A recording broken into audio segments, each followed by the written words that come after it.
Hi, welcome to the Child Connection channel. My name is Alan Miller, and today I have another story for you.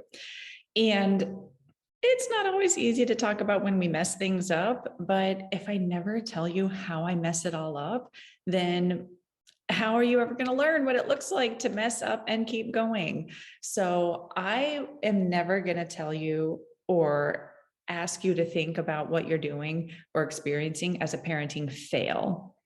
If you wake up the next day and you're still breathing and you still have a heartbeat, then you have not failed. You're still here, you're still alive, you're still doing the thing. You have not failed. If you think that something you're doing is a failure, let's reframe that to an opportunity. If you think you failed at something, just check on what it is you're still needing to learn. So the story that I'm going to share with you today could have been viewed as a failure, and I choose to view it as an opportunity to figure out what I'm still needing to learn, because I am here parenting my kids that are growing and changing every day. I am learning and I am changing myself as well. So let's just look at it as opportunity to learn. Nobody's failing. Yeah, maybe you made some mistakes, maybe you messed some things up, but you're not a failure. And what you're doing is not a failure. So, okay, what's the real story? So the story about where I missed the mark and, didn't do it the best way is with my 5-year-old son. And we had been outside at a soccer practice. He had been outside for an hour. And the plan was, after you finish soccer, yes, we will go spend a few minutes at the playground, and then we will get in the car and go home, because that, at least I know myself well enough, when we're hot, when it's the end of the afternoon, when I want to get home so that we can get going with dinner on time, I'm not at my best, for sure. And so I want to be able to put as many things in place as possible so that we don't have any hiccups along the way. So we finished the soccer, we go over to the playground, and I went through our whole routine of, okay, it's time to go. Can we have 2 more minutes? Yes, you can have 2 more minutes. And then got to, now we are leaving. It's time to come to the car. And there was resistance in the form of, no, I didn't go on the swings. And I thought, oh, for the love of God, we've been here for 15 minutes and now you decide that you want to go on the swings. But I wasn't going to stay longer, because I was going to hold on to my plan for the best possible outcome, which was to get in the car then. And I said, I know, buddy, you're disappointed. I know. Okay, so you wanted to go on the swings. Well, we'll be able to come back next time. And next time we'll go on the swings first. What I did right there was I tried to go into my optimism and, hey, look at the bright side. Hey, it can be better next time. Hey, don't worry about right now, because we'll do it the way you want in the future. I completely skipped over being present with my child in that moment. And thank goodness our children are so smart and intuitive, because what happened was, when I started talking about, well, next week we can do swings first. Next week we can stay longer. Next week, when I started just planning for the future, he let me know that's not what he needed, because he went like this. Ah! What? Yeah. And I was tempted, I was really tempted to go into, you don't need to scream right now. You can use your words. He's 5. Yes, he can use his words most of the time, but not when he is stressed out, and not when he's not getting what he wants, not when he's not getting his needs met, not when he's having a big emotional response. No, he can't use his words.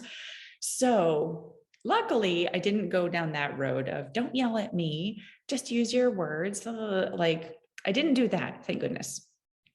What I was able to do was interpret his let's call that a screech. I was able to interpret his screeching at me as, I don't want to hear your plan. I'm right here feeling disappointed, feeling aggravated and annoyed, and I'm going to be right here feeling these things. I don't want that other stuff that you're offering me right now. That is how I interpreted his like, at the very least, that said, stop talking. And underneath that, I believe the message was, I'm here in my feelings, and this is where I'm going to stay, lady. So he let me know that I missed the mark. I was jumping ahead to problem solving and solutions and explanations. I jumped ahead without being present with empathy. I didn't slow down and I didn't verbalize what I saw he was experiencing. I didn't slow down and give him the space to feel whatever he was feeling and to show how he was feeling. And so his screech actually was a really brilliant mechanism to get me to slow the F down and to come back to the present with him. And I wish I could actually remember the details of what happened next, but I think it was something along the lines of coming back into the moment and recognizing where he was with empathy for him. Okay, I understand. You really, really thought that we'd have enough time that you could play on all of that and still have time for the swings. Is that it? And he may have responded, oh, because you saw that Nina got to play on the swings and you wanted to be able to do the same thing too, and whatever. So I see how angry you are. I know you're disappointed because you didn't get to do all the things you wanted.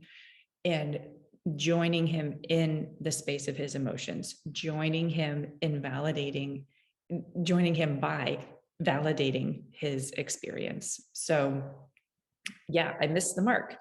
I went too quickly into, forward thinking, planning, solving, all of that. He let me know by screeching that I missed the mark and I needed to come back to being present with him. And so I did.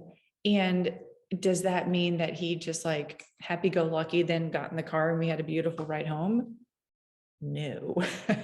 We like stayed in that moment and we brought that moment into the car. We brought his big feelings into the car and we continued being in that moment together while we were in the car driving down the highway.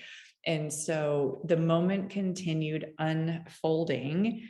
And even Nina made the same mistake that I did. Nina came in too quickly to try and soothe him and try to take care of him, offering to play with a toy or offering something else.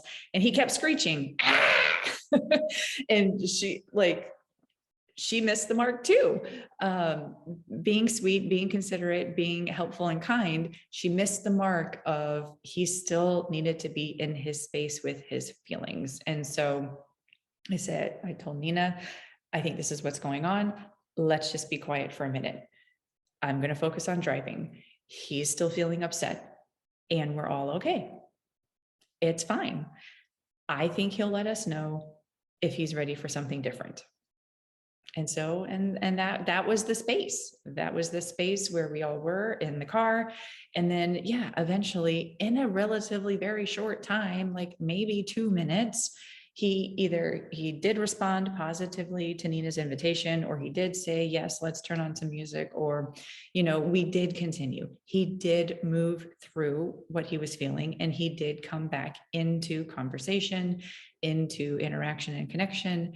And without me admonishing him for not using his words, but by being present with him, letting him have his space, letting him have his feelings, letting him express with his screech what he was experiencing, that is what brought him back to using his words.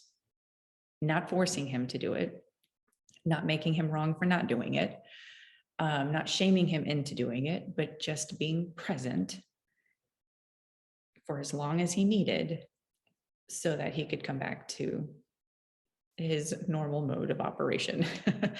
So, yeah, I think the most helpful thing to take away could be that when your child has a reaction or when they're communicating something, it could be a signal that you're not responding in the way that they need you the most right then.